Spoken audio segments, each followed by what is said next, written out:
Paranormal. Ghosts. Spirits. Demons. Reincarnation.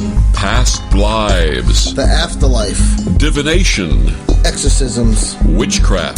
The unseen. He's psychic medium Chris George. And he's Victor the Voice Fuhrman. We are Second Sight Radio.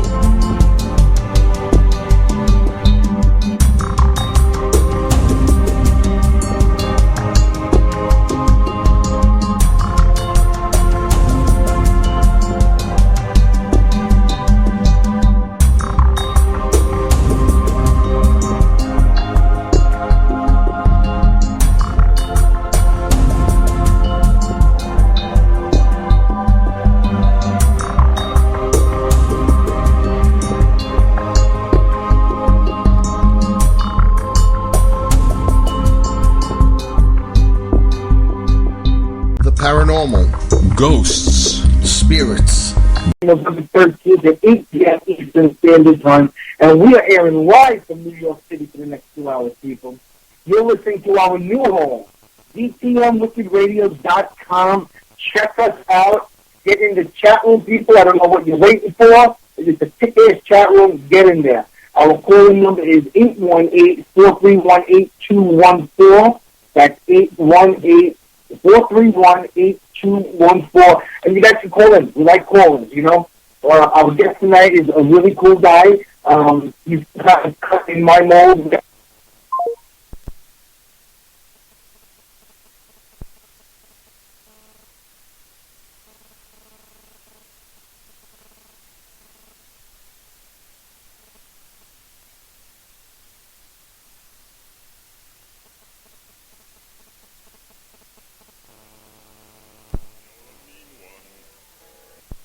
Here.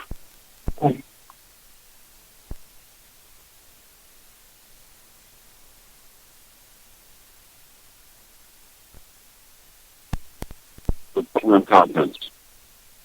We have the gemstone of the week, we have the birthday segment, and we have the church of Second Sight. And if you want to like my fan page, it's Psychic Medium Chris George. Victor's fan page is Victor the Voice Fuhrman. And now we used to have the Vision Quest group page, which I have now changed over to the Second Sight fan page. So if you go to Facebook, if you look up Second Sight, the group, join the group. You know, I mean, we take everybody. It's a great group page. We do a lot of stuff on there, and it's really informative and whatnot, so it's awesome. I want to give a shout-out to my girlfriend, Chrissy, who I see in the chat room. I wasn't expecting her tonight. That's awesome. Thanks, Chrissy, for being here. And I don't know, Victor, I'm amped up, you know. I got to tell you something. We have a very close friend between the two of us, Tom Gillespie. And he said to me at the last week's show, he says, you know what, Chris? There was like a newfound enthusiasm in your voice and in Victor's voice. Now, I got to tell you something. Truth be told, I didn't notice any difference in you. Whatever it was, I mean, and it's not just Tom, who, you know, he'll tell us like it is. If we suck, he's going to say, you know what, Chris, you really suck tonight. And I appreciate that about him. But not just Victor, but so many people, and I know I didn't talk to you about this during the week because you've been very, very busy. So many people inboxed me and said that they were so impressed with us, you know, which made me feel really good because, like I said last week, or actually the last week we aired on our last network, is I actually apologized to our listeners because I knew that my heart wasn't there for the last 4 weeks that we were there. And last week was kind of like a rebirth, and I was excited, and I'm so excited, and I'm going to stay excited. It's nice to be somewhere again. You know, I don't want to sound like I'm kissing anybody's ass because I've never kissed anybody's ass in my life. But, you know, when somebody appreciates you, you want to do your best, not just for yourself, but for them as well. And I know that you feel exactly the same way, Victor. So absolutely. Chris, I just want to say something to you. I just want to say, this is from the bottom of my heart. You sucked the last 4 weeks that we were on the other day.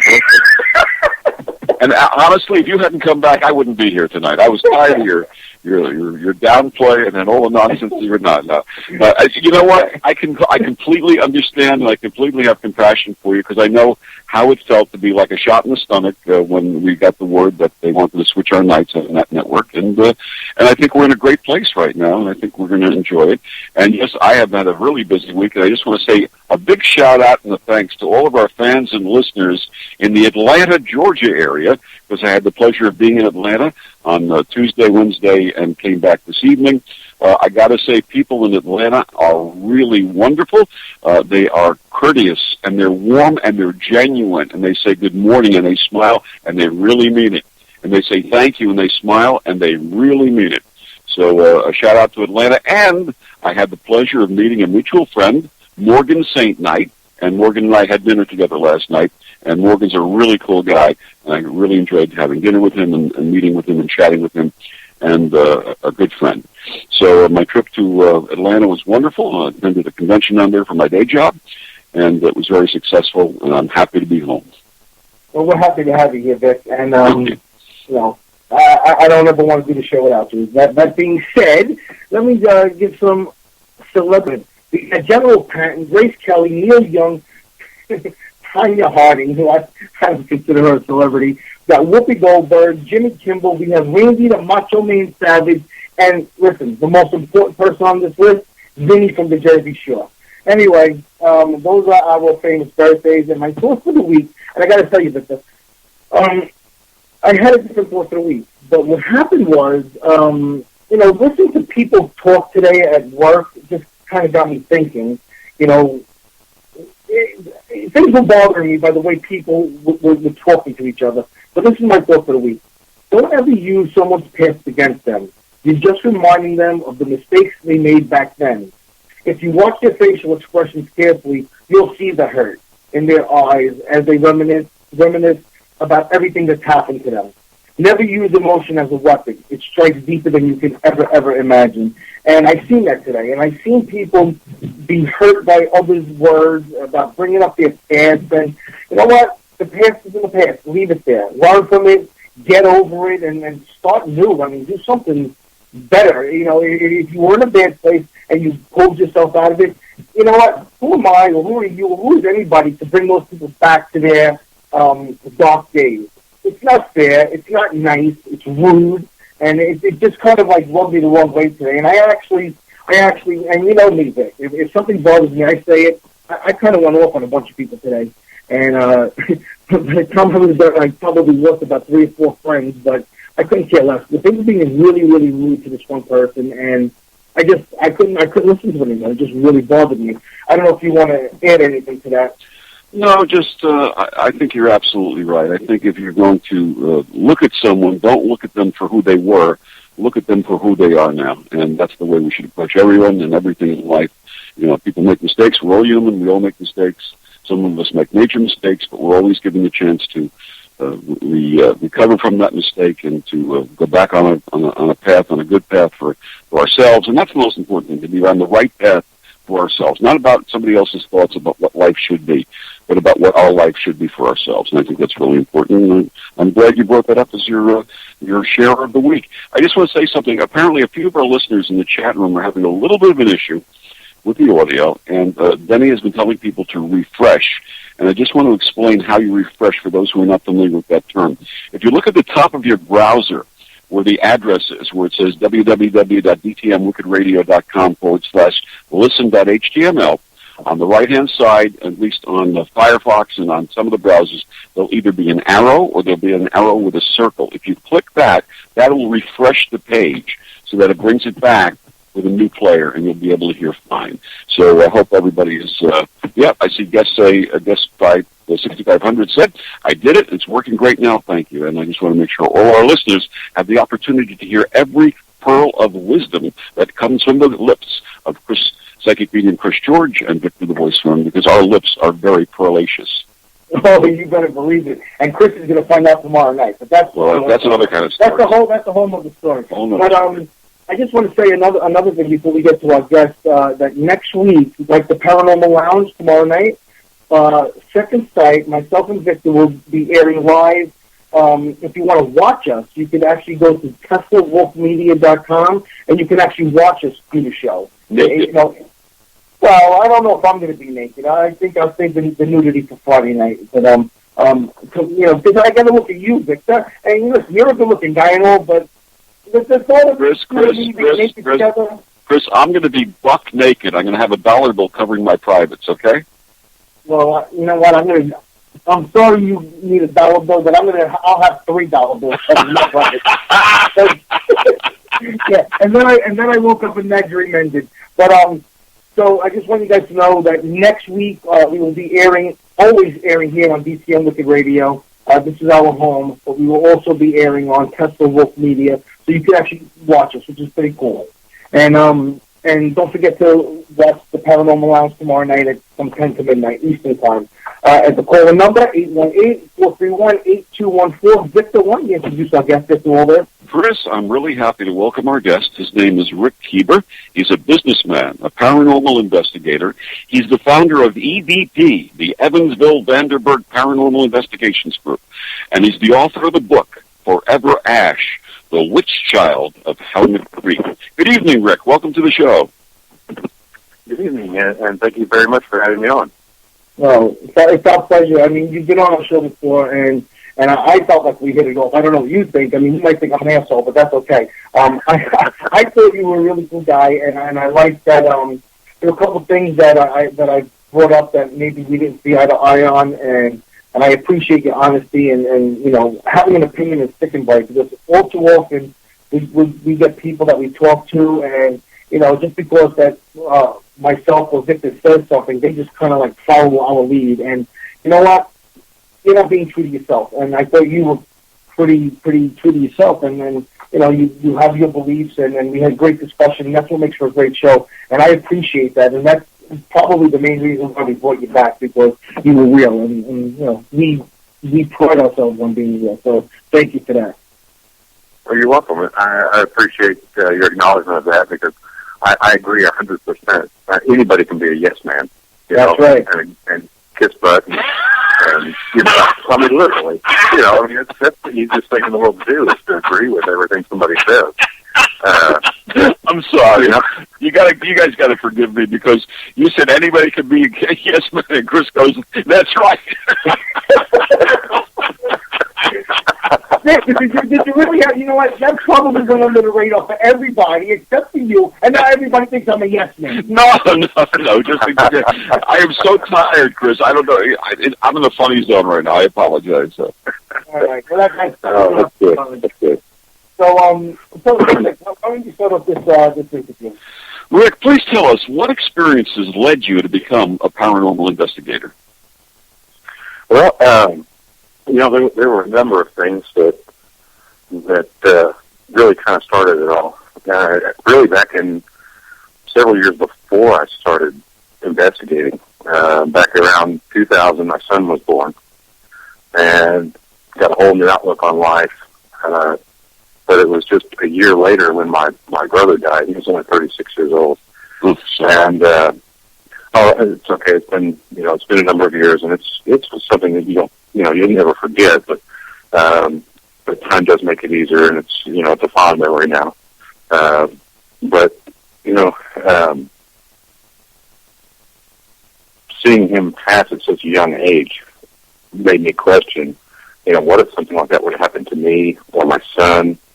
And it really made me want to start searching for some sort of proof beyond just a faith in the afterlife. It was around that same time that I lost several relatives, not to untimely deaths, but they passed away, and a couple of actually fairly close friends.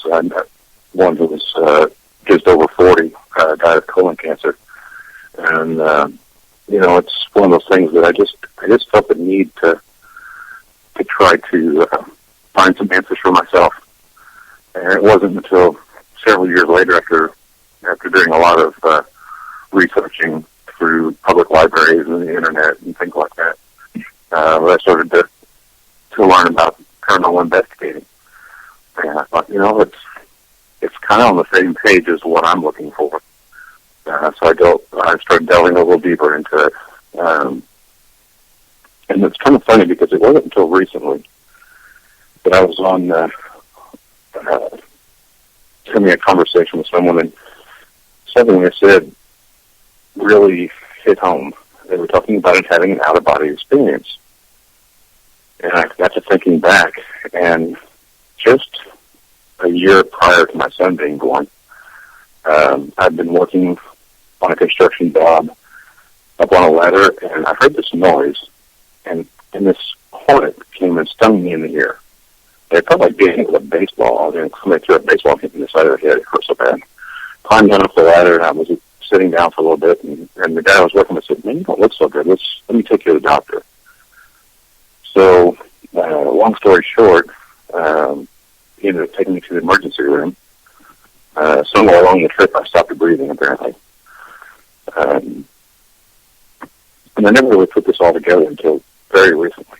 So this isn't really what got me into it, but it's something that,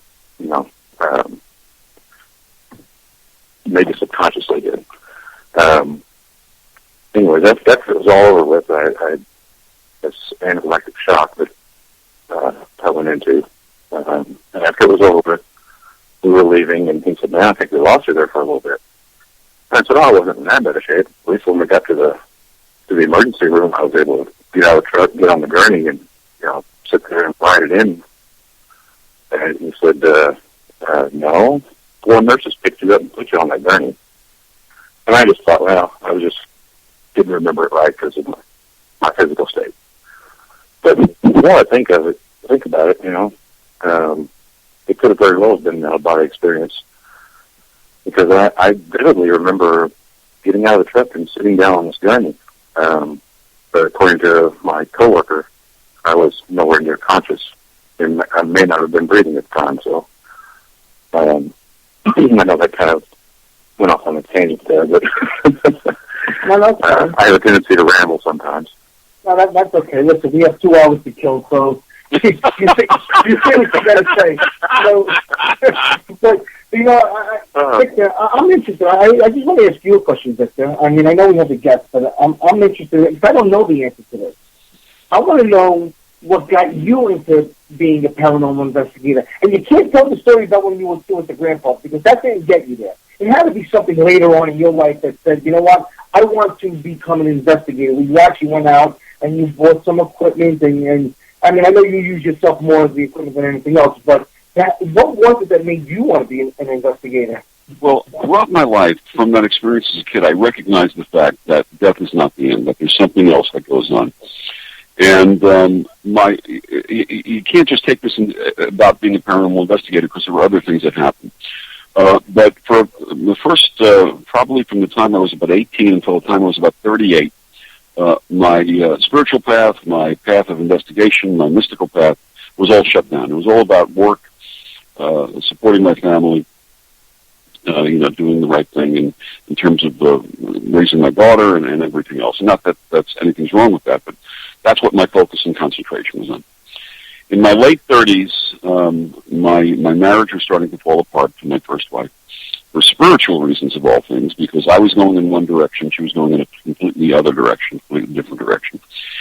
And I started going into Eastern philosophy and meditation and Buddhism and a few other things. And I discovered the world of Reiki, which is a form of healing energy and healing energy practice. And that became the accelerant for everything that happened there. Without that Reiki, I don't know if I'd be sitting having this conversation with you guys tonight. That reopened my path. And in the process of doing so, I started working with people in hospice situations and people in transition, and working with families having people who were in comas, near death, and helping them to recognize the end for their family, and the end is not an end but a new beginning, and letting go of spirit. And I would be present when spirit would transition, when the spirit would leave the body, and it just really became a calling for me. And later on, that led to being called out to places where spirits were, and where people wanted spirits to either be crossed over or to be found out what they were and why they were there. And that became my specialty within paranormal investigation, not so much running around with, doing the EVP work, which I do, actually. I do the EVP. I love doing EVP. But not necessarily just doing that, but really connecting with the energy present and helping spirit that may be trapped or spirit that was stuck for whatever reason cross over. And that became my specialty, as you know, in the work that we do together. Mm-hmm. Well, yeah, I got to say, you do phenomenal work, Victor. I just want to throw that out there. Thank you. Real quick, not to take too much time away from my guests, I'll tell you what did it for me. It took me a while to just really accept the fact that I was psychic, that I could see spirits, I could talk to spirits and whatnot. And there was a problem with my daughter's dance teacher's dance studio. And I wound up doing an exorcism in there. My first one, I didn't know what the hell I was doing, and Spirit told me, we're going to teach you. And you're going to learn by the seat of your pants. And I went in there not knowing the friggin' thing about exorcism except what I'd seen on TV. And for the record, we will talk about exorcism. I don't do exorcisms like you see on TV. So it was something new to me. And it just, it drew me in, and I loved it. And I said, you know what? I need to learn more. So right after that, I went out, I bought a couple EVPs and recorders and, just a bunch of equipment. And that's what got me into it, my first exorcism, because I said, this is amazing, to be able to do something like this is amazing. Now I want to learn about it. I want to learn about the spirits. Talking to spirit is one thing, but actually getting out there and interacting with them, it was a whole other thing. So that's what did it for me. Anyway. I just wanted to follow up on what Rick was talking about, having that out-of-body experience. Rick, what was your takeaway from that? Was it a recognition of the fact that the consciousness can leave the body? Yes, exactly. And and like I said, it was something that I didn't realize or recognize at the time. But looking back on it, I mean, that's exactly what it said to me was that, if my body was there and I was not, and I wasn't conscious of my physical body. I didn't realize the state my physical body was in. I thought I was fine. So that kind of led me to this realization that even though something happens to the physical body, the subconscious, the mental, spiritual continues. Right. Absolutely. And just to digress a little bit, I'll throw in a little more of a tidbit that's more of what really got me into the paranormal investigating. The house that I lived in when my son was born actually had activity in it, which I dismissed most of as just being an old house and, things happen. They have noises, things come up missing, but you find them, so it's nothing, no big deal. But it wasn't until later when I started reading about paranormal activity and what it typically entailed that I realized this is the exact same thing that I was experiencing. That's really kind of what got me into the paranormal investigating end of it. So just I wanted to throw that in there. All right. Well, why don't you tell our listeners what your first investigation was like for you? Well, I would have to say my first real investigation was very interesting. This is back in the days of MySpace. I got a message on MySpace from someone who lived in my town named Jennifer Kirsch. And she said, I see on your profile that you're a paranormal investigator and my house is haunted. And I was wondering if you would come out and take a look. So I went out and I thought, well, this would give me a chance to test out the equipment and see what's going on. Maybe there'll be something there. Our house actually ended up being incredibly active. There was a spirit of a woman there, and we believe it was, let's see if I get this right, Carrie Martin. Her father, John Martin, was the original owner of the house, and we found records of her and her birth, but not her death, so we're not sure what happened to her, but we got some EVPs that the name Carrie kept coming up, and one of them actually said, full-time carry. But Jennifer had some crazy activity that, unfortunately, I didn't witness myself. But she had objects move, especially in the kitchen. She had a mixer that actually came out of the cabinet and landed across the room. And her children were witness to this as well. So I didn't just take her word on that one. I made sure that there was more than one person who saw this. But there was a lot of shadow activity there. We investigated her home. When I say we, it was actually, I was the only person on the team at the time. So it was myself and Jennifer investigated her home on several occasions. She actually ended up being the first full-time team member that I had. And she is actually still with the team to this day. So it was really a fantastic first investigation because it built a great relationship because I've kept my team very small. But that being said, I'm fortunate that one of the first people that I investigated with, I am still investigating with today. That's awesome. One question. How long ago did you start investigating? I started really investigating back in 2008. Okay, so here we are. 6 years. Okay, so almost 7. All right, so now, from when you first started investigating to now, do you notice that you do things differently than you did when you first started? Do you change everything up? What's the deal with that? Yeah, definitely. Some things, remain the same. EVP sessions, some of the questions are still the same. One thing that I changed fairly quickly, but initially I started out doing this, and it's a mistake that a lot of investigators make, I think, and that is trying to evoke to get activity. It didn't take long to realize that that's not a good idea. And I've said this before, but in my opinion, provoking is like bullying. You're trying to coerce someone or something into doing something they don't want to do. So, I definitely changed my outlook on that pretty quickly. I don't think that's a proper way to investigate. And another thing that I've changed, I used to be specifically about being scientific about everything, trying to capture evidence, trying to prove the paranormal, trying to prove that there's life after death, things of that nature. And personally, I've had all the proof I need, and then some. I don't think I'll ever prove it to a skeptic. So I've kind of gotten beyond that point and realized that there's the whole purpose behind this is not to prove that it exists or doesn't exist because I know it does. The purpose is to try to help people and try to help spirits. So that's changed dramatically. Let's actually backtrack a little bit. So you had that first experience.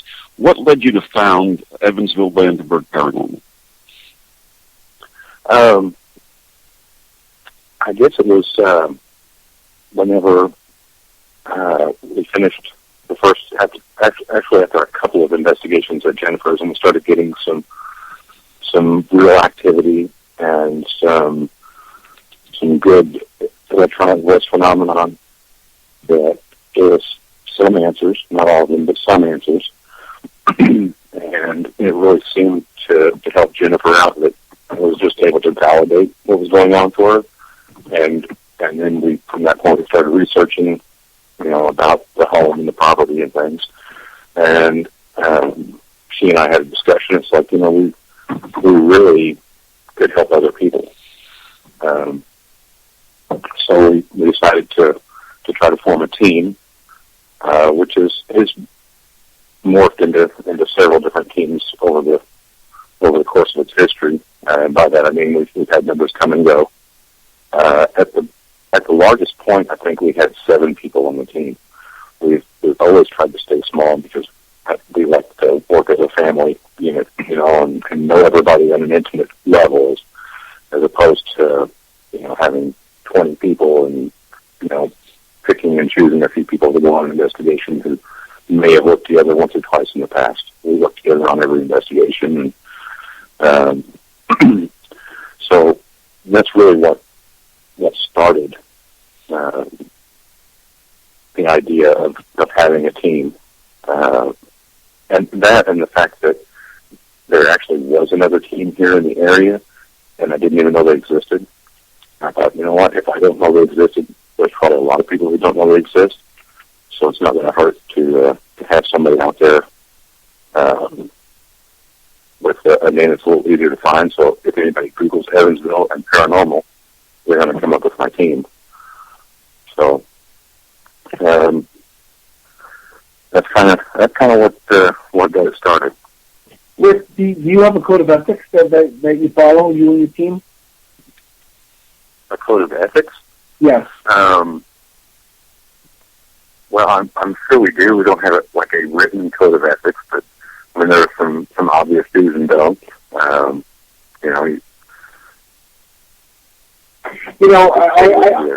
got to tell you why I asked that question. I've had somebody in the paranormal community who takes paranormal investigating extremely, extremely serious, to the point where he has every person that comes onto his team sign a contract, and they have to agree to this code of ethics that he's written up. And if they won't sign that, he won't take them on. Not only that, but he actually does background checks on everybody who's part of this group. Now, I don't go that far. I mean, what I do personally, and Vic could, vouch for this, I tell people this is how I do it. If you don't want to do it my way, then you can go investigate with another team. I believe in respecting the spirit. I believe in not taunting and no provoking. I believe in just being very respectful and doing things the right way. That's my code of ethics. I just tell people, don't follow what you see on TV. Follow, learn from somebody who knows the proper way to do it. And that's basically my code of ethics. I mean, Vic, you want to say something on that? Just very briefly to follow up on that, I think the concept has to be, if you're going to a public investigation place, obviously there are rules that the public places have, and everyone has to abide by those rules. You're going to someone's home. You're going into a private home. You're going to the abode where people dwell, where people live their lives and have to live their lives. And if you go in some type of crazy, excited fashion, finding something that isn't there everywhere you look, and basically telling people that something is there when it doesn't exist, or just seeking out evidence, as you had mentioned before, Rick, and trying to prove something, you're really not doing a service to that family. And if there is spirit, you're not doing a service to spirit. So the code of ethics that a lot of the organizations that I'm affiliated with has is that when we go into a person's home, we have utmost respect for their lives and their property. We go out of our way to make them feel comfortable. And if we don't make up evidence, if we don't find anything, we don't find anything. If we find an environmental or emotional factor, if it's something environmental, we may actually fix it ourselves, and if not, we will refer them to contractors. And if it's something emotional, again, I'm an ordained interfaith minister with 2 years of spiritual counseling training. And if it's something that's not psychological, I'll work with them on a personal level. And if it is psychological, we'll refer them out to a psychological professional. But I think that's the type of ethics we're talking about, Rick, where people are made responsible. Because, God forbid, you don't want to bring someone to someone's house and have them go crazy on you. No, I agree 100%. And I wasn't really sure what direction he was going with that question. And now that you guys have kind of had your input there, I can agree with you 100% because 90+% of our investigations are in private residences. And, that's another reason for keeping my team extremely small. We know each other very well. We know what's going on with the other person. And, I've actually had people who came in, interviewed, did really well, and I didn't do a background check. I don't do background checks, but sometimes I'll ask for a reference. But I've actually had one person in particular who came onto my team, and actually probably two, but the one in particular who came onto my team, and after about 3 investigations, the following investigation, I noticed there was something wrong, and I think they were on something, to be honest with you. Whether they were drunk or on some illicit drug or something, I don't know, but that is one of the reasons why I keep my team really small, and I like to know them intimately, because that's something that is just not healthy for anybody, You know, especially in that environment. I just want to add one other thing. You know, is excuse me. As far as I'm concerned, there's two types of investigations. You have your private residence, and then you have your big, known haunted places where you have to pay to go and whatnot. You know, when we do the private houses, it's very, very small, very intimate, just our little group of investigators. But, there are times that Vic and I will do big events where, we get 30, 40 people coming to a haunted venue, and we break them up into teams, and, we teach paranormal investigating and whatnot, and I let people know right up front, this is the way it's done. Don't Zach Bagans out on me, because that ain't going to happen here. And I've actually thrown people out. Vic, I don't know if you remember, but when we did, one of the times when we did the Fleischer Mansion, I actually threw those 3 people out. I remember that, yes. Because they were so disrespectful. I'm like, are you kidding me? First of all, you're disrespecting me, who is the face of this event, number one. Number two, you're disrespecting my team. Number 3, you're disrespecting this place. Number 4, you're disrespecting spirit. I mean, that's a 4-time loser to me. Get out. See you later, buddy. Were those the people who were talking so loud that you could hear them through the entire house? Exactly. And it was interfering with EVP, yeah. I said, you got to go. And I spoke to them a few times. I said, you realize how rude this is? You people are paying $40 a piece to spend 5 hours in one of the most haunted places in all of New York, and you're going to be so disrespectful like that. And not only that, but then when I finally started smoking pot and whatever, I can't have any of that crap, So that's the whole ethics thing that we're talking about. I just wanted to add that. Go ahead, Victor. I know you had a question. I have to talk about, for our listeners who have not familiar with them, what tools are we using? Let's talk about the specific tools. How about like a K2 meter? Do you use K2 meters? Oh, sure. Okay. Yeah, we have several K2 meters. We have a couple of Mel meters. We use a variety of different types of EMF detectors, both to disprove and I won't say prove the haunting, but as an interactive tool. Why don't you describe for our listeners who are not familiar with these devices what they are and what they do? Sure. A K2 meter is basically an EMF detector with a series of lights that go from green to red. I think there are 5 lights across it, and depending on the if some people would understand the strength of the electromagnetic frequency or field, it's actually the speed of the length of the wave is what it's measuring. But depending on the length of the wave, the stronger the field, the more lights light up. So if all the lights light up, you've got a really strong energy field. Well, let me just clarify what that means for our listeners. There are electromagnetic fields. There are electromagnetic fields everywhere. If you go to an appliance has an electromagnetic field. Your television has an electromagnetic. Anything that has electricity running through it, that has wiring running through it, generates a certain degree of an electromagnetic field.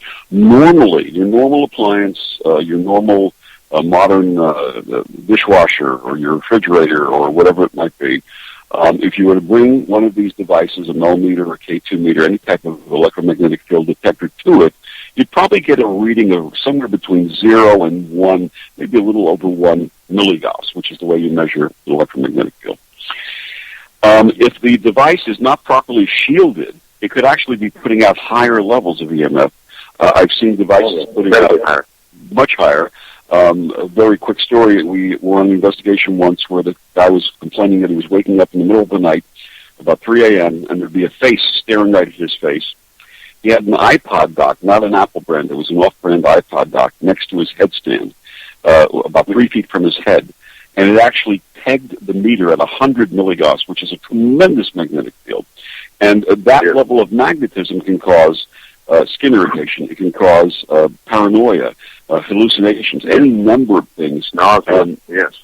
I think it's referred to by some people as a fear cage. A fear cage typically is whenever you have more than one EMF like that. Mm-hmm. But what you're speaking of, I think, is an EMF sensitivity. Whenever you're too close to an EMF, some people have these reactions. Some people it doesn't bother. But I don't think it could be healthy for anybody to be that close to that kind of electromagnetic leakage. Exactly. So there's electromagnetic frequency or fields everywhere. Now, what we're talking about, if you go to an area that has zero, there's no electrical appliances or not close to anything that produces an EMF, and all of a sudden you start getting readings. Rick, why don't you take off from there? What does that mean? Yeah, typically, I mean, you have to kind of be careful, and we always make it a note. And if we're out with, if we're at a residence and the people are still there, we make sure that everyone turns off their cell phones, because a cell phone puts off an EMF that can be transmitted throughout, a large area. But if you take that out of the equation, and you go around, get your base readings, and everything is pretty flat. Like I said, a 0 to a 0.1, 0.2 is typical in any residence if you're not near an appliance. But if you suddenly get a high reading, they typically don't last very long, but sometimes they'll last for a few seconds. But typically, what that is a free moving energy. Now, we can't say that that's a ghost, but we do know it's an anomaly, and it's a free moving energy. And sometimes, if it is spirit, these devices that detect it can be used almost as a communication tool. Sometimes the K2 meter, and I think we had a discussion about this last time. Sometimes the K2 meter can be good. We actually have several of them, and we'll set like 3 of them out if we start getting these unusual readings, and we can like point to one and say, if you can hear us or if you can understand us, can you touch this meter? And if that particular meter lights up, then to us that is validation of a response. Yes. Now, that being said, sometimes we've gone as far as having like a yes and no question and answer session, which will actually help us to understand either the spirit or the spirit situation. And sometimes an EVP session can happen at the same time, and those things can coincide. A lot of times we'll always have infrared cameras going, so everything's on video and audio. And sometimes we can coincide the answers to EVPs that we get at the same time, which it can be very interesting. Well, why don't you talk now about, tell us a little bit, or tell our listeners a little bit about EVPs and what that means and how you go about capturing them. Certainly. An EVP is an electronic voice phenomenon.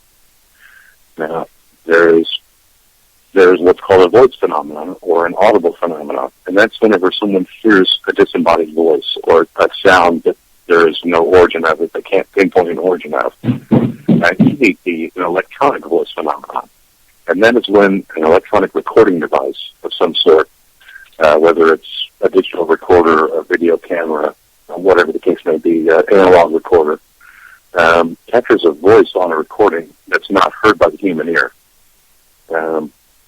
During an EVP session, as a first-time investigator, it's pretty awkward for a while. Sitting in a room with other people and talking to someone who isn't there. But, you get used to it after a while. And the people that you're with, typically, they're not going to judge you by it because they're wanting to do the same thing. So, basically, you have a recorder. We typically use digital recorders, and I prefer the cheaper brands. Because the newer ones, the higher-end digital recorders typically cancel out white noise, and I find that we get more EVPs when there is white noise present. So you have the recorders going, and basically ask very generalized questions, and just try to kind of have a casual conversation. I find that that's kind of the best way to get a response. Just like if you and I were in a room, I was talking at you and asking very blunt and personal questions, you might not want to respond. But if we're just having a casual conversation, you might be more apt to interact. So that's kind of the way we go about it. And, I'll introduce myself. Hi, my name's Rick. What is your name? That kind of thing. As opposed to, can you tell us who you are? what year is it? You know, I would look at someone like they were crazy if they asked me what year it was. But that's typical. I mean, there's a lot of investigators who ask questions like that now. And you have to wonder if that's really a good question to ask a spirit, because it probably would make them reflect. You know, like this person thinks that I'm trapped in a time, or you know, as opposed to this person wants to talk to me. So we've had some great, actually probably some of our best evidence ever through EVP sessions. Well, you know, one of my pet peeves with EVPs is when we do big investigations, or even smaller investigations with another team, and you always have that one person that asks a 5-minute question. And I'm like, you can't 4 or 5 questions in a row. Yeah, I mean, give this, you know, ask a short, direct question, give it 15 seconds, 20 seconds, whatever you deem is, you know, proper for your investigation, and then ask the next question. You can't go on, oh, hello, my name is Chris, and, you know, I would like to know what your name is and how you passed away, and just go on and on. And it's like, dude, you know, that's not how you do an EVP, you know, so that's always been I think one of the worst ones was we actually had an apprentice come along, and we were doing an EVP session, and people were asking the standard questions, and the groups that I've always been affiliated with, they've always been respectful and very, very proper and non-threatening. And this novice came along, and we were like nodding to him, ask a question, and he says, where you are, do you have sex? Which is actually not a bad question, but in the context of what we were doing, that was a pretty bad question. We need them all on these investigations, especially the big ones we do, Vic. I'll tell you, I've had some winners come on investigations. Absolutely. All right, so we talked about the EMF, we talked about EVP. Do you ever employ ghost radios or ghost boxes or Frank box or any of those things?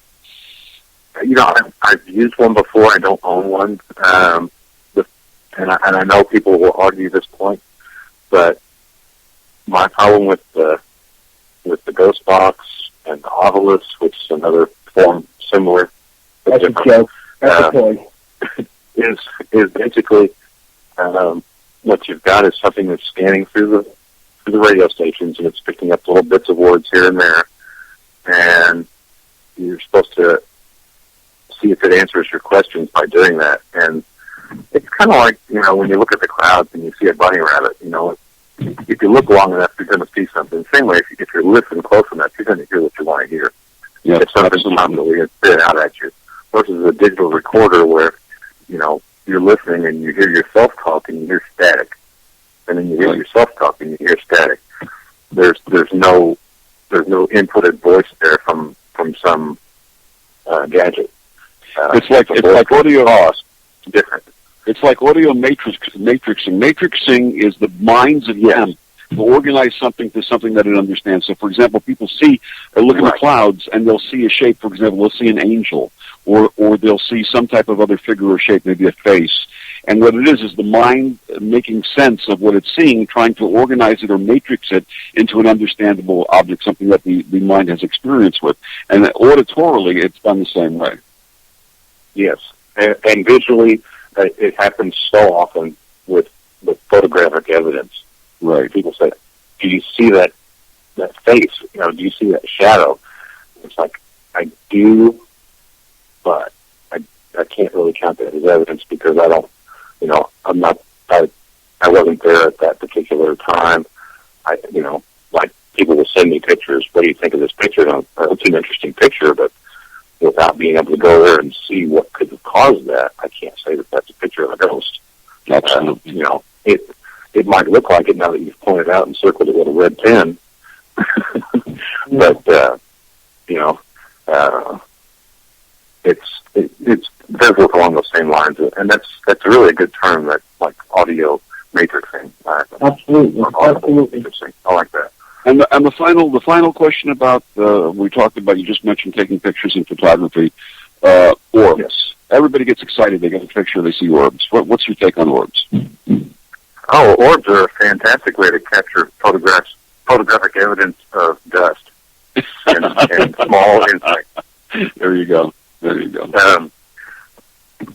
Orbs, I'm not saying orbs don't exist, but a true orb that where this originated were random energies that people would actually see with the naked eye. Not that they didn't see it and it showed up on their camera. So when people kept showing me these photographs and look, there's 100 orbs in this picture, and I'm like, you know what? I bet if I brought some fudge in and turned your AC off, we wouldn't get any. Absolutely. But, I'm not saying they don't exist because I know that random energies exist, and I know that back in the day, people, when the orb sensation, before the orb sensation started, I guess, the basis on this was people would actually see an orb. Right. I've not seen one myself. I've seen moving light, but not an actual orb. Right. When people tell me they get excited about having orbs, I say, go out and get some absorbing. We had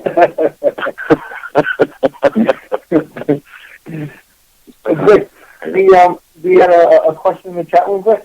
Yeah, Judith, one of our regular listeners and a good friend of this show and a good friend of Chris and I, wants to know, what's the difference between real-life paranormal investigation and what you see on the ghost hunter type television shows? Can I jump in on that one? Sure. What you see on the show is a lot of it is made up. A lot of it is manufactured. I'm sure that they do capture some stuff, but it's not as exciting as you see. A real investigation, you could be just waiting for hours, trying to get something and you never get anything. Not every place is haunted, not, excuse me, what you see on television, they probably tape like the days to get that 1 hour show, that half-hour show, and a lot of what you see on television just isn't real. It's kind of like, and Rick, you could speak on this too if you like, but it's kind of like the Long Island Medium, The woman is a very good psychic, okay? I know her, I've met her. She's a nice lady, she's a good psychic. What you see on TV is completely, it's all staged, So everything you see isn't real. I'll just say that. You want to add anything to that? Yeah, I would. I'd like to add a couple of things to that. First of all, I know that there's one show in particular that actually kind of started out with the right idea because every place they went wasn't haunted. Some were, some weren't. Right. And I know that a lot of the evidence is either manufactured or remanufactured.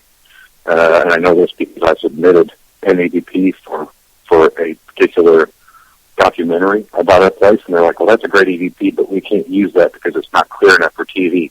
We're going to reproduce it. I'm like, no, I bet you just didn't use it at all. Yeah.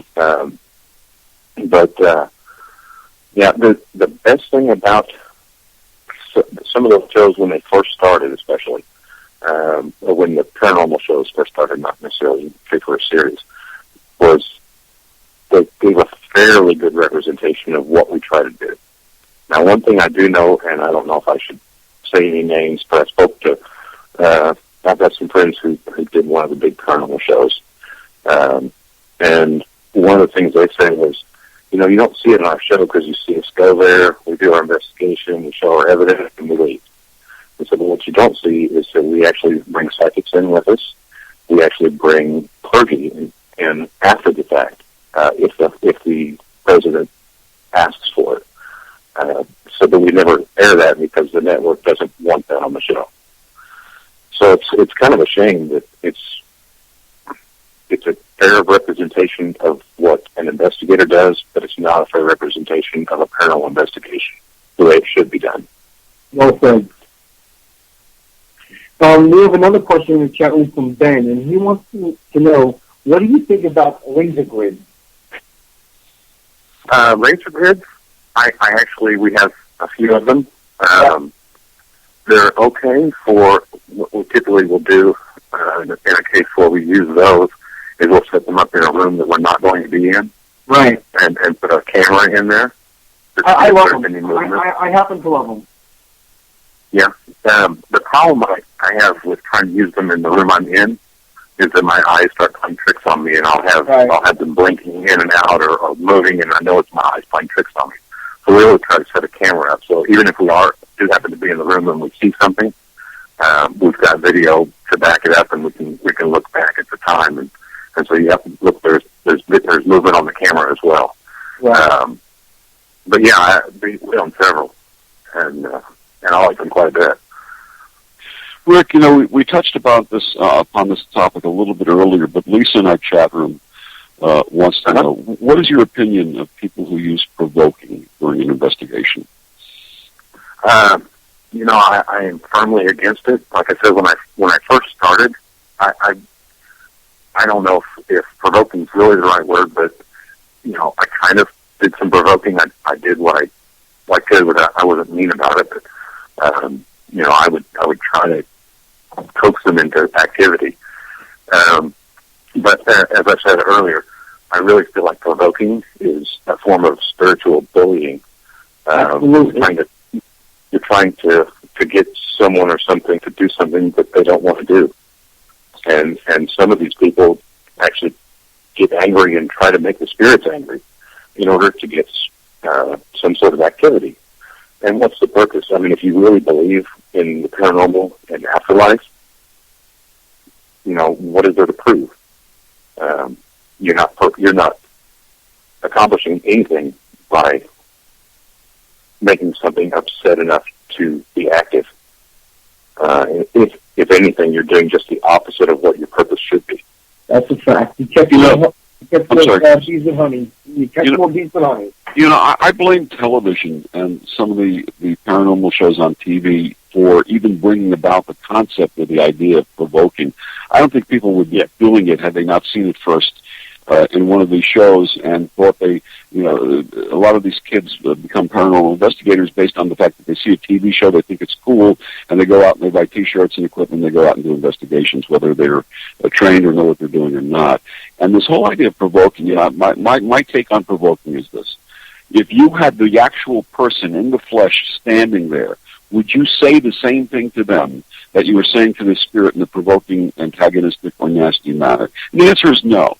And you have to have the same respect for spirit that you do for as if there were a flesh and blood person standing there in front of you. Because quite frankly, if you start saying something like that to a flesh and blood person, if they lost their temper, they'd probably knock you on your butt. So, and I think there are some spirits that are probably capable of knocking people on their butts, but the whole idea is this, without out there. Respect. That's the name of the game. Yeah, absolutely. You said that perfectly because you're 100% right in what you said, Victor. I know if somebody spoke to me the way I see them speaking to some of these spirits, I'd knock the shit out of them. That's the bottom line. And every now and then, I'm gonna confess to you guys. Every now and then, when I see somebody doing that whole provoking crap, Chris, wait a minute, Chris, stop. First, you have to say, "Bless me, Father, for I have sinned." If you're going to confess on this show, I'll play the role of I have sinned. What have you done, my son? Well, it's thoughts. It's impure thoughts, Victor. I always feel that when I see somebody provoking spirit, I actually pray and say, you know what? Knock this guy on his ass. Scare the hell out of him. Let him know that, what he's doing is wrong. And I would love to see that. I would love to see somebody provoking a spirit and then go flying across the room. That would make my day. And the only thing that would make my day even more is if I had my camera on him when it happens. But I kind of agree with that. I'd rather see him burst into flames myself. If it got thrown across the room, they'd probably go, "Oh, that was awesome! Did you get on camera? Let's do it again." Can I say something? I got to tell you guys something. Somebody in the chat room just said, "Guess 1995 says, Chris, have you ever been attacked by spirit in an investigation?" And the answer to that is yes, and I do have it on video. Chris, hold that answer. Because we're out of time for the first hour. This hour flew by so fast. So we're going to come back. We're going to touch on that in the second hour. And we just want to say that you're listening to Second Sight Radio on the DTM Wicked Radio Network. Our wonderful guest is Rick Kueber. He's Psychic Medium Chris George. I'm Victor the Voice Fuhrman, and we will be back for our second hour.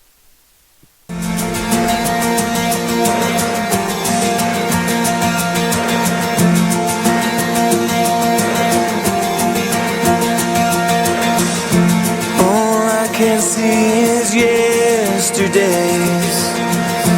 It's so easy never to forget. Believe in lies and reservations pushed us far apart. Am I alone? Am I alone? Every day finishing another dimmed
Ghosts, spirits, demons, reincarnation, past lives, the afterlife, divination, exorcisms, witchcraft. the unseen. He's psychic medium Chris George. And he's Victor the Voice Fireman. We are Second Sight Radio.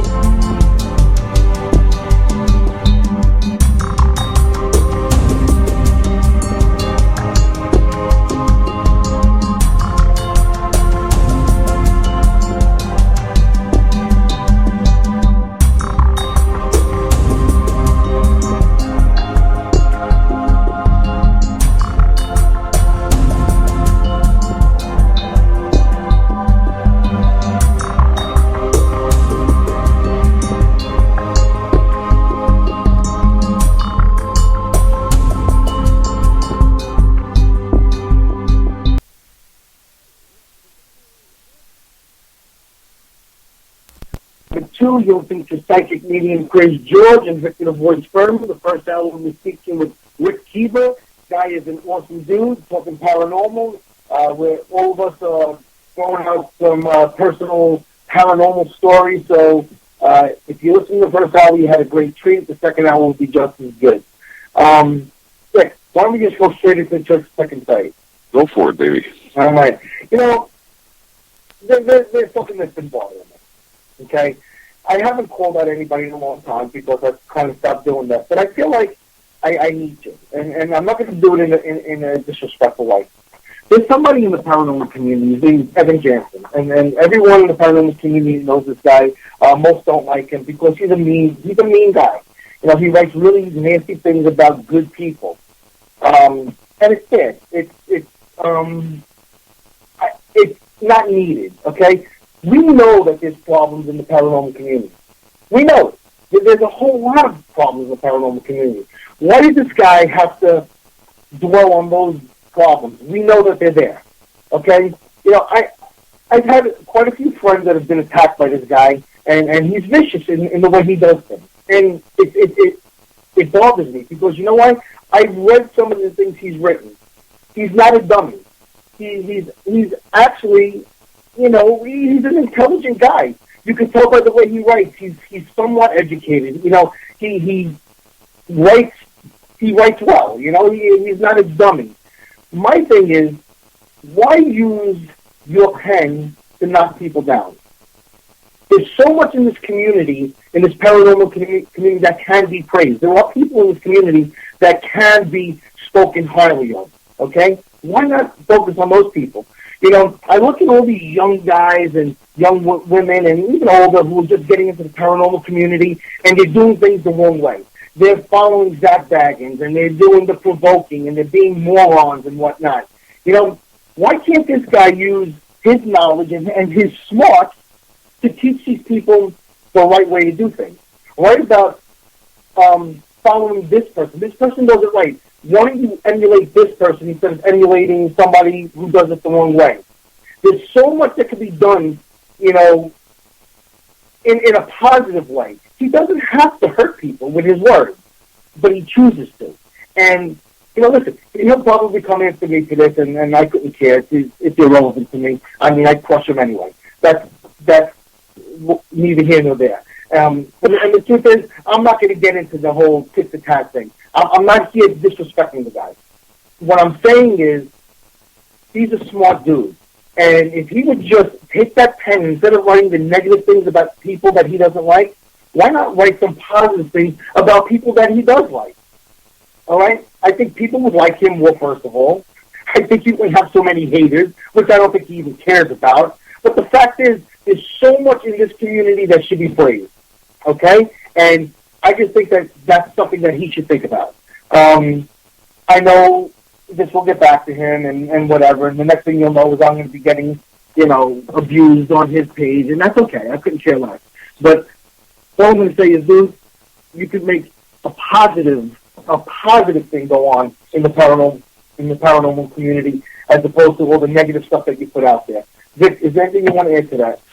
No, I just think that there's, you know, this whole concept of putting out negative information and going against people. It's got to stop, because what happens is, this may seem trivial, in the context of the paranormal community. But people who generate negativity toward other people, that thing starts to telescope and grow. And you have negativity on a more widespread level. And let's face it, Chris, this world is so filled with negative energy right now, with people killing each other over beliefs, and killing each other over really foolish things, and people being seduced into negative behavior and evil behavior because they don't have a firm foundation of their own. And I think what we need to do is start turning that energy into positive energy and bringing people up rather than ripping people down. And I think that's really important. Absolutely. And then let me just say another thing. You know, I think it actually works against it. And I'm going to tell you why. When I broke up with the Toison 2 years ago, first thing she did was, now remember, my ex-girlfriend used to be my co-host, and she talked about me like I was the greatest thing since the vibrator. You know, like I was the best psychic, I was the best paranormal investigator. Once we broke up, then I became, you know, public enemy number one to her. And she went to this little group called The Worst Paranormal, which is a group on Facebook, and she told them, oh, my ex-boyfriend does this, and then she lied. She made up a bunch of stuff and whatever about me, and they wrote something up on me on Worst Paranormal. Victor, that was the best thing that ever happened to me. I didn't answer them. I didn't say anything. I wrote LOL. I left it at that, and, you know, they had like, you know, 400 comments or whatever, his little crew over there. Victor, the next 5 months, I'm going to say at least 5 months, I did so many readings in 5 months from people from Worst Paranormal saying, we wanted to see if you were as good or as good as you say or as bad as Worst Paranormal says. And you know what? I'm still giving those people readings today. So it worked in my advantage. So, you know, you want to write negative things about people, go ahead. But you know what? Karma's a bitch, all right? And good things happen to good people in the end. And I'm a firm believer in that. Victor, take it off. Well, Chris, I want to welcome back our guest, Rick Kueber. He's a businessman, paranormal investigator, founder of Evansville, Vanderburgh Paranormal Investigations, and he's the author of the book Forever Ash, The Witch Child of Helmet Creek, which we're going to be talking about in a second. Now, Rick, we didn't get a chance to tell our listeners how they can get a hold of your book and also find out more about EVP and your work. Okay. The best place to find my book right now is going to be on Amazon.com. You can either search my name or the title of the book, Forever Ash. As far as contacting myself or anyone on my team, I'm really going to say right now, Facebook is going to be your best bet. We all are all on there. There's actually 2 team pages there. You can contact us through any of those. I have a website, which is www.evansvilleparanormal.org. And currently it's under construction. Hopefully it will be finished before the end of the year. But right now, basically, you pull it up, there's a team picture, some email addresses, and it says under construction. And what are the names That's of your... probably not the best. Well, I'm sorry for interrupting, but on the Facebook page, what are the names of those Facebook pages so people can find them easily? Yes, EVP Investigations and Evansville Paranormal are the 2 team pages. There's also a page, a fan page for the book, under the title of the book. And then, of course, you can search any of the... Right now I have 4 full-time team members. You can search any of us, which Rick Kueber, Jennifer Kirsch, it's Kirsch, Theo Kosterides, which I will butcher that one. It's Kospardies, and Katie Collins, which is Collins. For right now, I'd say that's going to be your best bet to contact any of us. And again, for the quickest response. And again, the book is Forever Ash, The Witch Child of Helmet Creek. And Rick said you can get it on Amazon.com. But I can tell you, folks, that you want to support your local bookstores also. Amazon is great, Barnes & Noble, all these big guys are great. The local bookstore is part of your economy, and if you go in and patronize your local bookstore, you're helping your local economy. So you go in tomorrow morning and you say to the bookkeeper there, the storekeeper at the bookstore in your neighborhood, you say, I want a copy of Forever Ash, The Witch Child of Home the Creek, and they say, we don't have it in stock. You say, please order it for me. I want to buy it from you and support our local economy. And that's my little pitch every week. We talk about supporting your local bookstore. Please support your local bookstore. Now, Rick, in the first hour, we were talking about provoking. And you came up with an excellent point in our little intercession between the halves and the hours. Why don't you share with our audience what you were saying about provoking? Yes, and you made a very, very valid and very good point. Of, if it was a flesh and blood person standing in front of you, would you say these things to them? And I just wanted to take that one step farther and say, look in the mirror. Would you say it to yourself, or would you want someone else to say it to you? If it's not something you want to hear someone saying to you, then you shouldn't say it. It's all about respect. Respect others as much as you respect yourself, if not more. Golden rule. Plain and simple golden rule. Rick, before we go with our interview with Rick, I just want to make mention that the owner of the network, Denny Gage, just put out a children's book called Billy Rabbit's Halloween Adventure. It has now hit #1 in its venue on Amazon. Very, very proud of Denny. He's a great guy, and people, the holidays are coming. Whatever holiday it is that you celebrate. And I do believe that Annette also has. I think she did the artwork for it. I believe. If I'm wrong, I apologize. But no, you're correct. Okay, awesome. People, it's a great gift. All I'm going to say is I have quintuplets for nieces and nephews. I'm getting one for them. I have a 3-year-old niece. I'm getting one for her. I think it's important to support somebody like this, because think about it. He puts up such great radio out there for you people. He's worked Second Sight to this network. He's worked the Paranormal out to this network. He's worked Alpha to this. So many good shows. He does a lot for you people. Giving you great paranormal, UFO, psychic talk radio shows every night of the week. All I can say is maybe it's time for us to do a little something to him, support him. Go to Amazon.com, buy his book, and I'm not a show for him. I believe in him. He's my friend. Chris, give the name of the book again. Give the name of the book again. The name of the book is Billy Rabbit's Halloween Adventure. Check it out, people. And Chris, I've decided that I'm going to get you a copy of that book for Christmas for 2 reasons. Number 1, it has lots of pictures, and number 2, it has big words. Yeah, and that's exactly what I need. So thank you, and I'll take it. Now, if I can interject something here, yes, if I might. The Halloween Adventure, fantastic book, but I believe there is also a Christmas adventure or something along those lines. So it's coming out as well, so it's like a sequel to that book. Right, Billy Rabbit Saves Christmas. Billy Rabbit Saves Christmas. Yes. Absolutely. Yes. So, let's get out there. Let's support them. They deserve it. And not only did Billy Rabbit save Christmas, he didn't do any provoking in the process, so we love Billy Rabbit.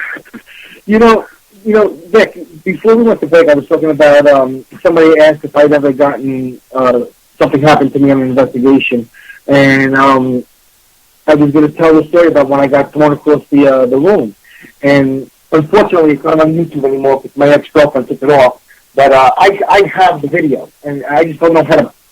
I'm going to have to let you do it just to get it on the computer so people can actually see it. But what happened was we were in a meat locker, which is how big would you say it is? About 8 by 8, maybe? No, smaller than that. It's probably more like the 6. Maybe it's 6 by 8. Okay. Well, we had 8 of us in that little space. Door closed, pitch black. The only thing that anybody could see was my cameraman, who had a night vision camera. So we couldn't even see each other. It was so dark in there. And I felt the energy was getting crazy in this meat locker. And we were talking to somebody who'd been chopped up into pieces and buried on the ground and whatnot. And I felt like it was time for us to leave. So I said, I felt like he was angry at one particular person in there. I didn't know who it was, though. And I said, is it Beatrice? Nothing. Is it Alex? Nothing. The cameraman, now I wasn't ready for this, said, is it Chris? As soon as he said my name, It was like an energetic explosion in there, and we all flew. And I hit the wall. 2 girls are flying out the door. Okay, one of them went 6 feet. All right, we have this on video. Okay, it was crazy. There were 3 people in that meat locker that had never been on an investigation before. They ran out the door. Never to be seen again. It was friggin' crazy. Look, you need to help me get that on the computer again so people can see that. No problem. We can do that very easily. All right, let's get back to it. So, Rick, let's talk a little bit about the protocols that you employ to keep the team members safe. You know, we all have our little bit of rules and regulations and protocols because we don't want anyone, obviously, getting injured or harmed in any way during a paranormal investigation. What do you guys do to ensure that doesn't happen? As far as like spiritually, we all have our own personal ways that we do things because we all have different backgrounds and different beliefs. I've heard of other teams who will, have one person say a prayer over the group or something, but and there's nothing wrong with that. But I think personally, we all try to clear our minds of any negative thoughts or things of that nature, and try to only bring in positive energy, the hopes for positive outcomes, and things like that. And while we're investigating, we also try to keep a mindset of staying positive. Don't allow anything to frighten us or upset us, which is difficult to do sometimes. But once you allow something to change your inner energy, that's when those negative energies can really take hold or attach, and then you can end up leaving with them. I mean, at the end of an investigation, a lot of times we'll actually do a saging, which is an ancient ritual, which has been used for literally thousands of years for clearing negative energies from space, and from a person as well. But I think really the best thing is personally to try to push the negative away beforehand, and then to make sure you do not, you do the same thing before you leave a space. Rick, the Second Sight, Chris has established a protocol for Second Sight team members. He basically takes out a bottle of Jack Daniels, pours a shot for everyone. We all throw it back and say, over the lips and through the gums, look out, stomach, here it comes. And then, and then at the end of the investigation, we do the same thing, and no one ever takes anything home except maybe a hangover once in a while. But other than that, you're out of control, Rick. Really. Yeah, those are the only kind of spirits that I really like to. There you go. There you go. There you go. And like I always say, I don't drink alcohol. I drink distilled spirits. So I'm not an alcoholic. I am a spiritualist. There you go. There you go. That's funny. So, what are we up to? 6, right, Victor? Yes, sir. I want to know, do you have empaths or psychic mediums on your team, and how do you work with them? This is a big question for me. Oh, sure. That's a very good question. My team member that I spoke of earlier, Theo Costaritas, he's actually a 6th-generation psychic. Was born in Greece, moved here when he was a child. And he came into the team in about 2010. We had known each other for a while. He does New Age seminars at the local Barnes & Noble, and he had us come in a few times to speak to the crowd and things. And it was just a real nice way of kind of free advertising for the team, being a nonprofit. It's a good way to get our name out there in case someone has an issue. But Theo is a very good psychic medium, and we actually work very well. I always like to research a history on a place beforehand so that I know what I'm getting into, and what the issues may be. Theo will keep himself out of that loop And even when we do an initial walkthrough, he'll wait in the car so that he's not exposed to any of that. And he does also work with the equipment as well, just like we do. But he uses his psychic abilities to get some of the answers immediately, whereas we may have to wait and go back to listen to EVP or watch video and things to get results. So one of the interesting things that I found is that a lot of times he is very accurate with what he picks up on when we compare it to the history that we've researched or sometimes the evidence that we capture. You know, that's kind of how we work it as far as working with a psychic medium. Initially, when he first started working with us, it would be at the tail end of an investigation after going there a couple of times, and we would bring him in to do a saging or something like that, or a house clearing. But it got to the point where it made more sense to bring him in at the beginning rather than struggling with some of the questions that we couldn't answer, and he would walk in and immediately know what was going on. And after working with him a few times and some of the things being validated as clearly as they were, it just made perfect sense, you know. You know, do you find that a lot of paranormal groups don't like working with psychics?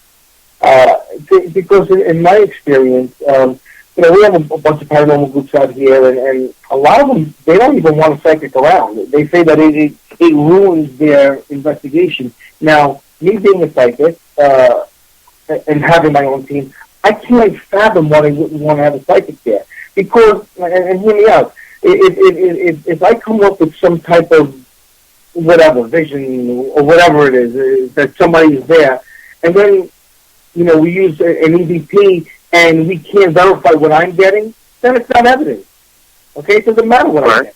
But if I get something and then on an EVP they're saying exactly what I'm saying, that's friggin' amazing evidence, you know? And if you're documenting it like you should, you know, how could you not say that is something that you should have on your team? I don't get it. And it bothers me. It really does. Well, you know, it'd be like, I don't know. Maybe this is incorrect, but it's kind of like limiting yourself. Absolutely. Why would you not use a potential tool, and not to categorize a psychic medium as a tool? No, we are a tool on an investigation. Yeah. We are Especially Chris. Chris is a big tool. all right, you know, Chris has a big tool. No. You are a big tool. You guys are. I mean, why wouldn't you utilize it? I mean, when we go on investigation, sometimes we don't get a single EVP, and all of our experiences are captured. They're either personal experiences or an EMF meter that we have interaction with, or something like that. Other times we don't get any interaction other than catching some EVPs. So you never know what's really going to work. So why would you limit yourself by going through every investigation and only bringing a digital recorder? I got to do a sound check. I have to do a sound check real quick. Tiff is saying that I sound far away. Do I sound okay now? Chris, can you hear me? I hear you beautiful. Tiff, can you hear me now? Fine. Okay, I assume everybody hears me okay, and we'll just continue.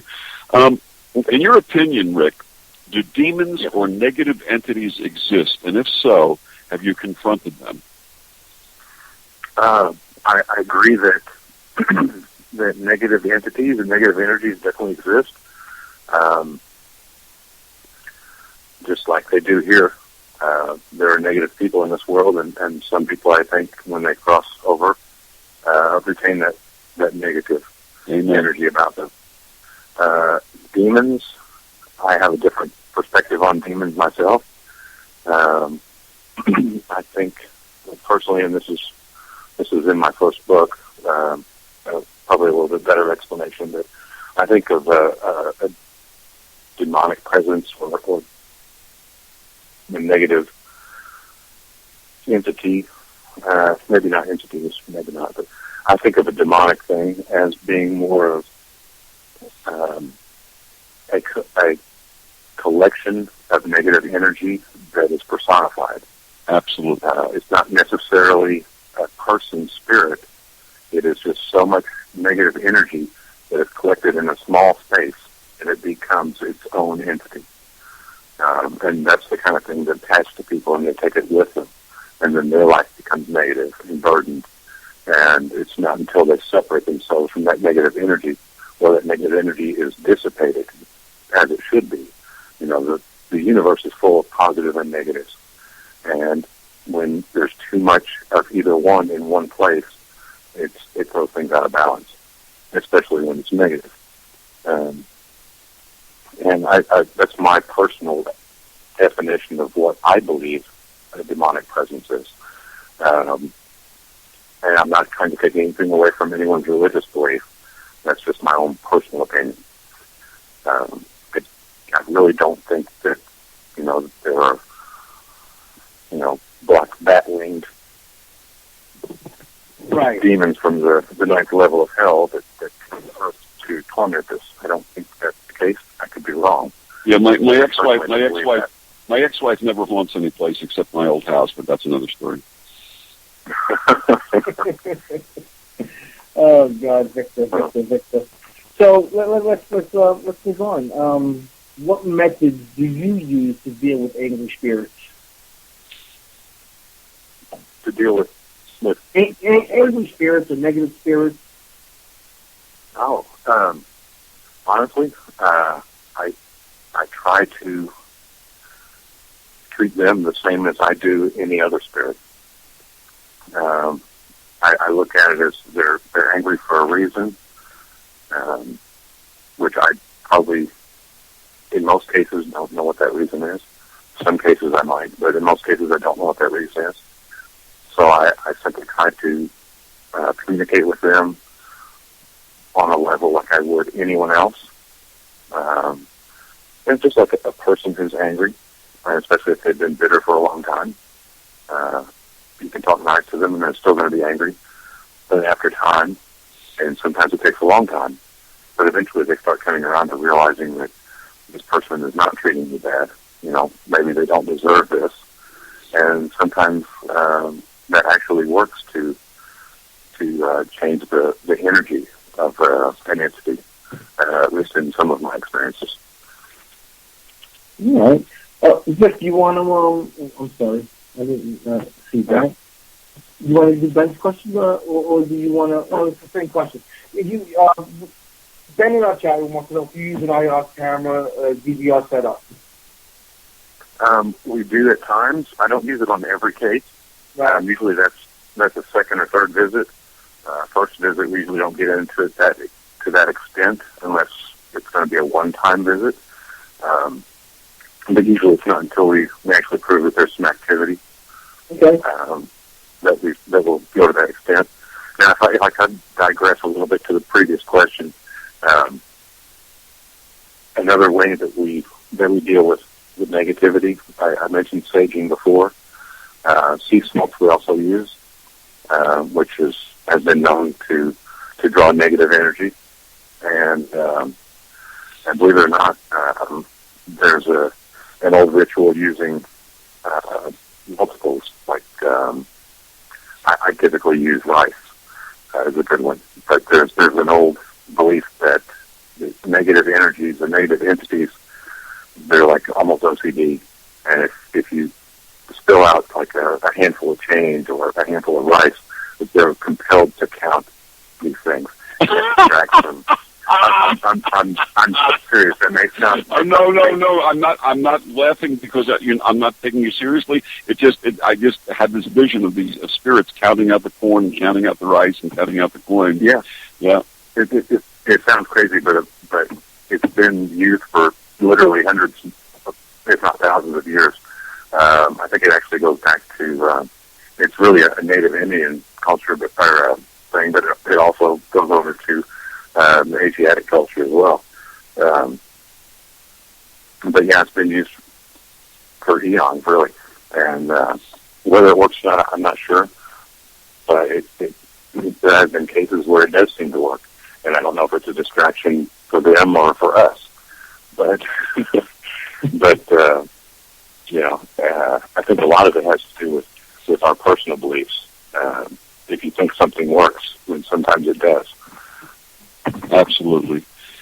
Let's go to the meat of your book here tonight.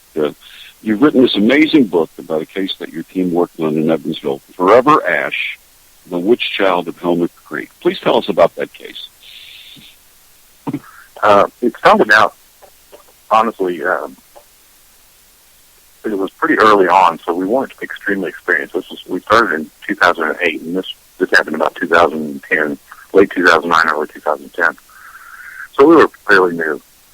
And really, when it first started out, I thought the person that contacted us might be contacting the wrong people, because I thought she might be a little off her rocker, honestly. But as it turned out, it was actually a prominent figure in the community, a very well-respected person, and very level-headed. To give you a little bit of background, what happened, this woman and her sister, who actually lived out of state, their father passed away. And when he passed away, they inherited a property, several acres, and an old house that they didn't even know existed. It was in another state as well. This property is where we came across this entity, or actually her sister and her niece came across this entity and brought it back with them. Through research and investigating, we discerned that it was the spirit of a young girl who we don't have the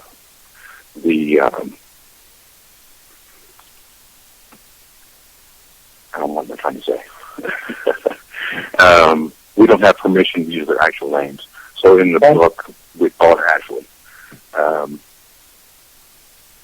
So this spirit, Ashley, she was a 9-year-old, roughly, little girl who went through some really traumatic things as a child, and was actually labeled as a witch.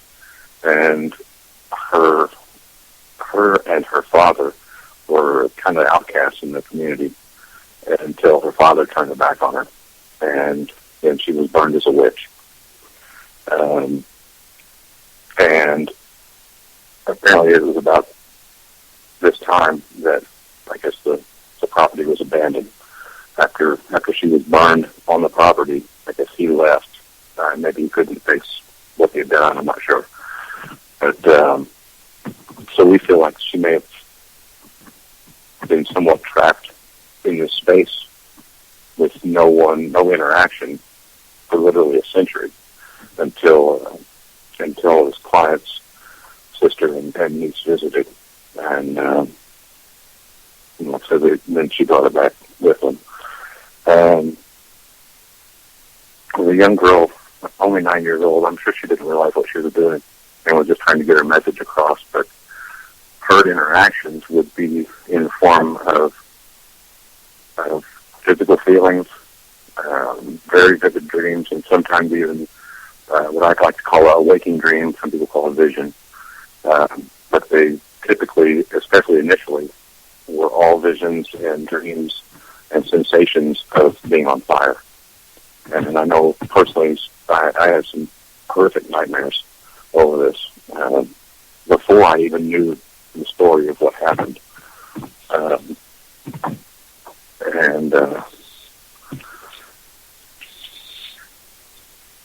Sorry, sometimes I get a little. Still get emotional. Well, listen, it's understandable. Let's move on a little bit then. Now, we understand that many strange occurrences surrounded this book. Can you please share these with us?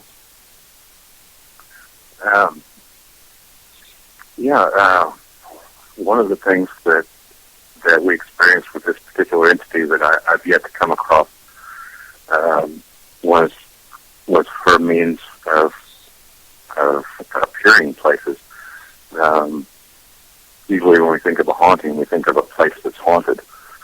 but this particular entity had a means of, for example, if I had been having experiences and she brought this negativity with her, and I'm sure it was due to the anger and the anguish that she'd been through.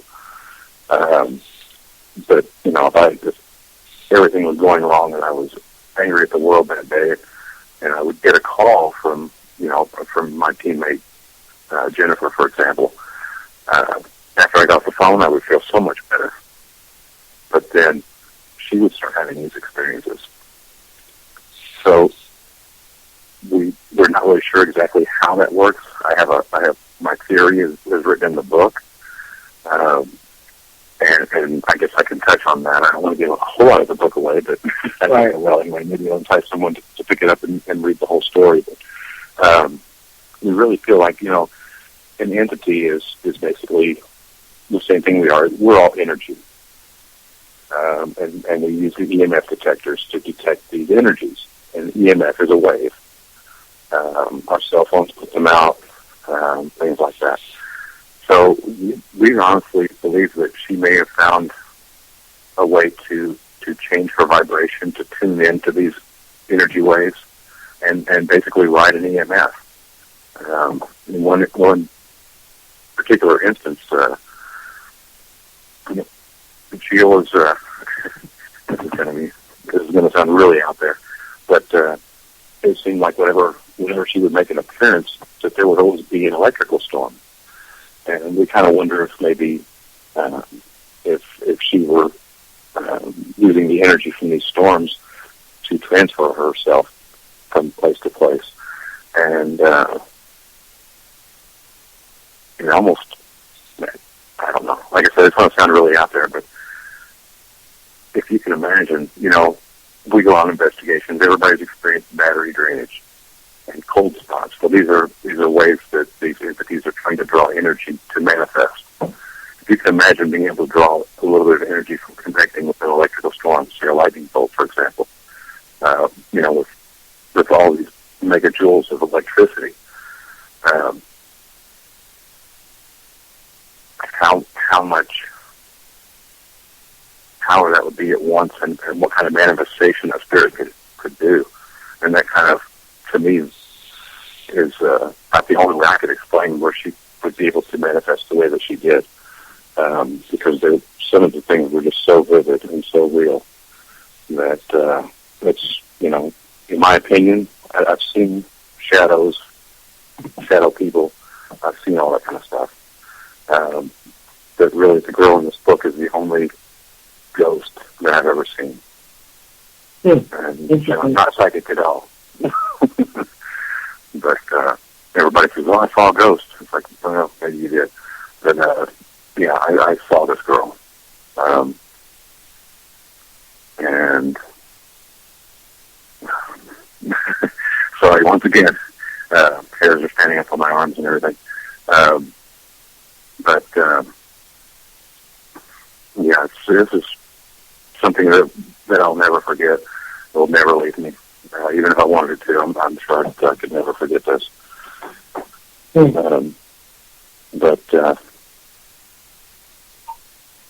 I think, I don't know, somehow she's found a way to draw enough energy to do some pretty incredible things. And this is, like I said, the only spirit that I've ever encountered that could do this. I've seen objects move. I've seen shadow people, things like that, but a full body apparition that appeared in my own room in my house, I've never seen before except for this one instance. And it wasn't the only time that I saw her, but that was the first time, and it was probably the only time I will admit that I was ever really frightened. I don't like to admit that. Rick, let's without giving away too much of the book, just when she appeared to you, what did it feel like? What describe all the sensations that you were experiencing? Because for people who have never had an apparition, a full-body apparition, or even a partial apparition in front of them, until that happens, you really can't understand what that sensation is like. Just give us a little bit of a hint as to what it felt like for you and what you saw. Sure. Well, I was in my own room by myself asleep, and it was actually a storm going on, and it was a really loud, really close lightning strike that woke me up. And I was a little bit disoriented, but I was wide awake, so I was still disoriented. And just kind of looking around and trying to reposition myself, and I noticed in the corner of my room, I felt something that didn't belong there. So I kind of tried to focus on it to figure out what it was.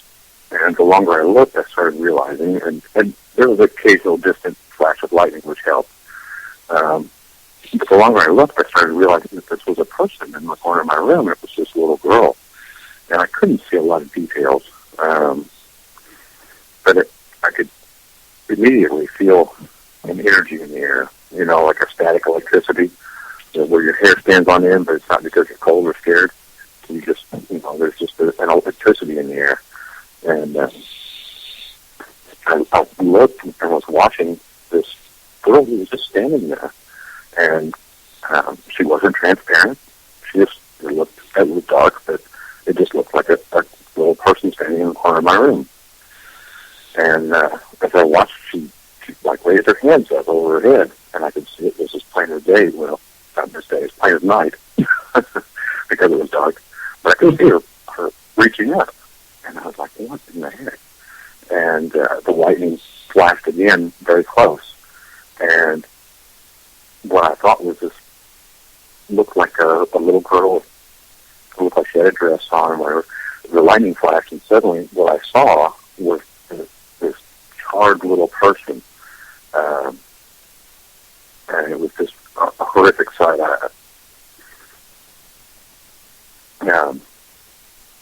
I mean, there were parts of it that were so bad they burned. It was.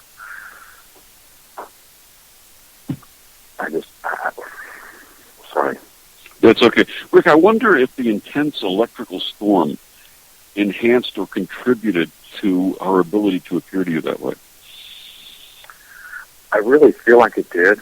I know that a lot of people believe that theory, that whenever there's an electrical storm, that activity is higher because it gives these entities more energy to draw from. So I really believe that fed into it. Like I was mentioning earlier about battery drainage and finding cold spots where entities draw energy from whatever source they can to try to manifest. I think that definitely played into it. Well, listeners, I just want to say something to you. You're hearing a man who had an actual full-body apparition experience with this spirit child.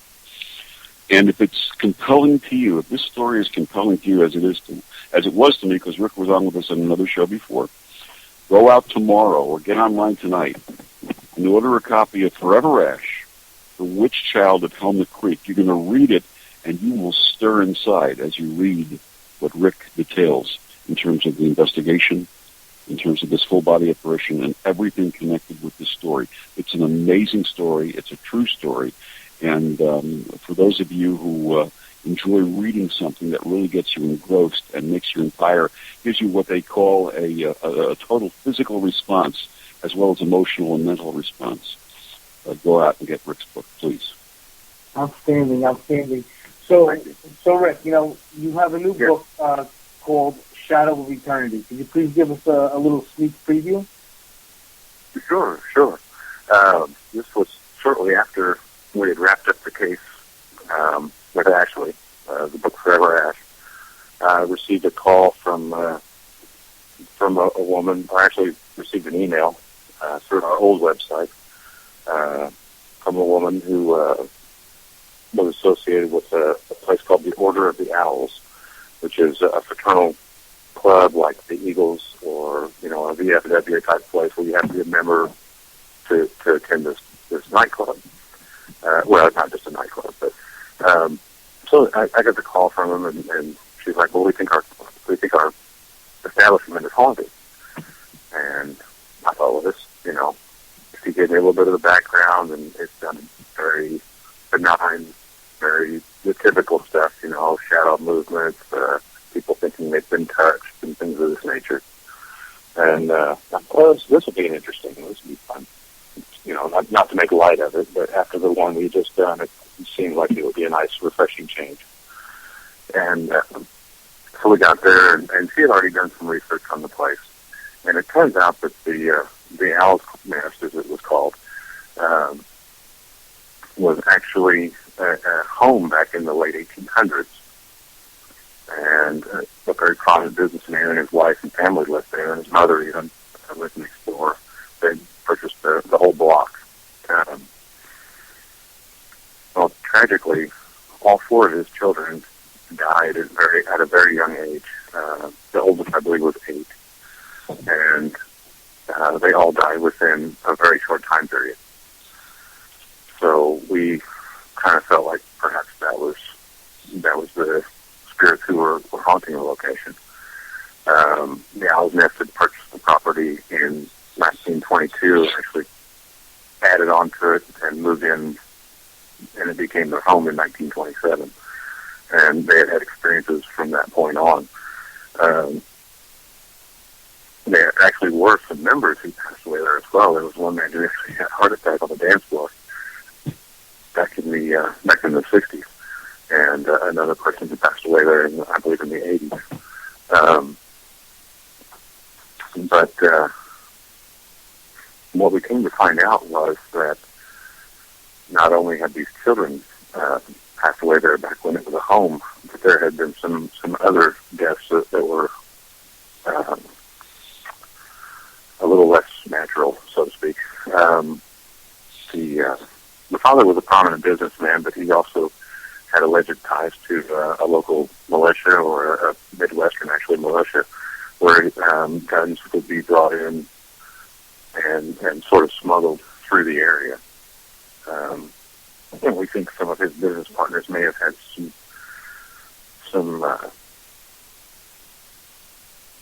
something to do with some of the untimely deaths that happened while this was still a home. Now, when we were investigating there, we caught a couple of EVPs that were phenomenal. We caught a lot of EVPs, but there were a couple that were really phenomenal. One, we were there, and my associate Jen Kirsch,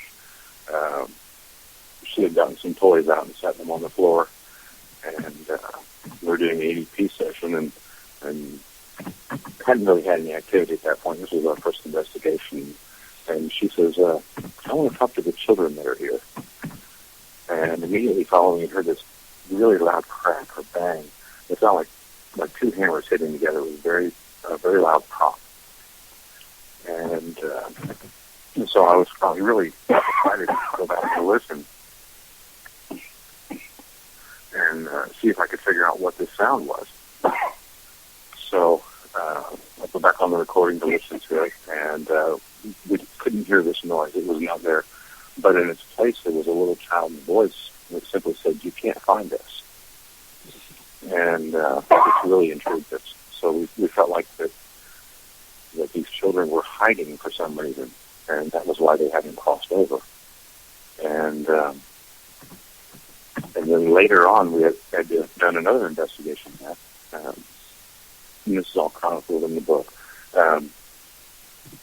where during a discussion of all the things that we had captured and the children and everything, we hear this raspy male voice saying, "I want her." It came over the top of, it was louder than all of our voices on the DEP recording. And so it was a very powerful male.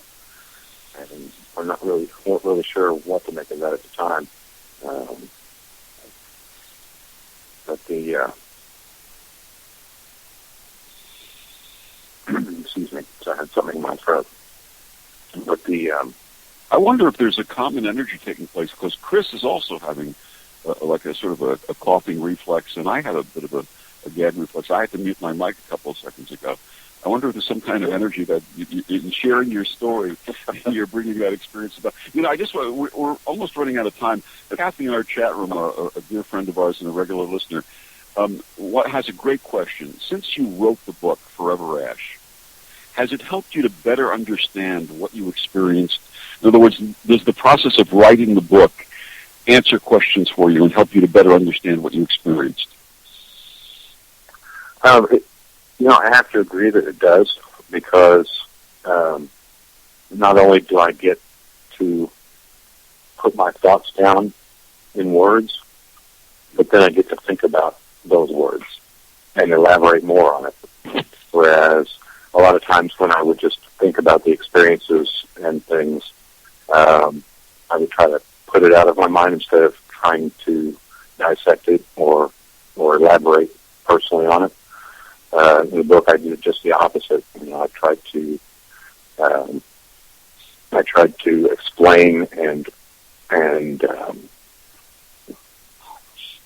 elaborate as much as possible on those experiences and what I felt and what they meant to me and the team, as well as the other people that were involved in it.